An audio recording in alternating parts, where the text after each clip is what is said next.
If you haven't already, be sure to hit that subscribe button and hit that like button on your way in, and let's get into the video. So you guys already know I'm on this streak of buying different fragrances, and this one is another fragrance that was recommended by Kevin Samuels. At this point, honestly, I'm just gonna end up buying or at least testing as many fragrances that was recommended by him as possible that I can find on the market. Now with that being said, so for this fragrance, I went to Nordstrom actually just to go, look at it because I know that's where it was being sold.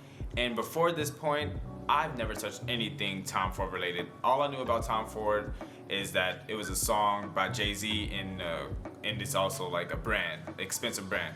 When I went to test it, I didn't know what to expect. I didn't know how much it was gonna cost. And of course the price tag was not there. So, I was just like, oh Lord, this is about to cost a lot.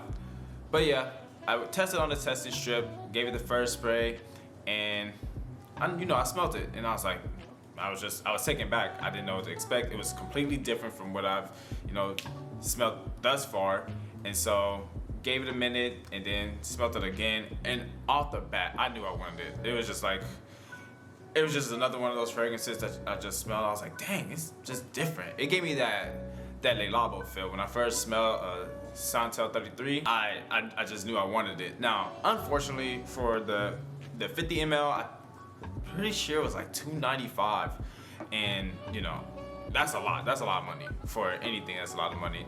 Now, some people will tell you it's not worth it, but I loved it, and so I bought it, and I loved it so much I had to get this much of it. So the pro of it is that one, it lasts a long time. At least for me, it lasted, I want to say about 8 hours, which is a pretty long time.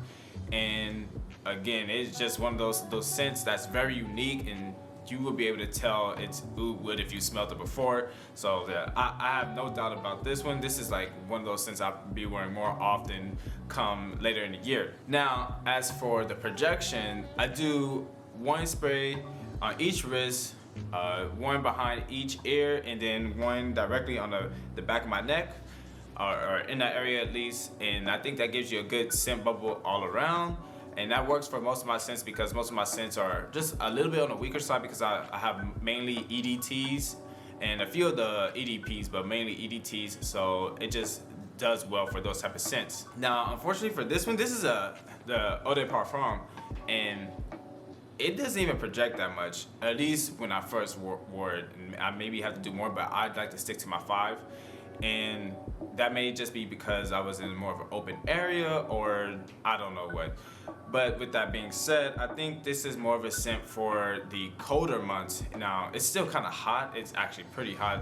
It was like 90 degrees about 2 days ago, but it's still pretty hot on the East Coast. And so, yeah, it just didn't do that well in the environment I was in.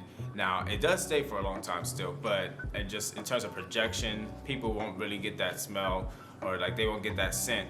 Now, I do believe that this is like for a more close-knit situation, like when you're just closer to people and during a colder time. So I would say this is more like a family and friends gathering, or if you're just gonna be in a specific area where people are more close to you, this would be perfect. Now, again, this is just for me speaking. Now, overall, I really do love this scent. And I would give it like a 8.5 out of 10, which to me is wonderful. It's a great scent. Of course, I would like it to just project a little bit more, but that can easily be fixed if you just want to spray more, or just moisturize it, or the little tricks that you can do to just make your colognes more pronounced. But other than that, I would say it is worth it if you can find a dupe. Definitely go with the dupe, because this is a lot. This is a $295 for 50 ml is a lot of money. $300, something like that. That's a lot of money just for when you could get a dupe for a fraction of the price, and also just buy more colognes if you want to. So I have to go with the original for now, just because I really want to just try out the originals of everything before I start buying dupes, unless it's like some outrageous price. But yeah. And I also just wanted for my collection to at least say, yeah, look, I got it. But with all that being said, thank you guys so much for watching. Again, if you haven't already, make sure you hit that subscribe button and like the video. And until next time, I see you guys around.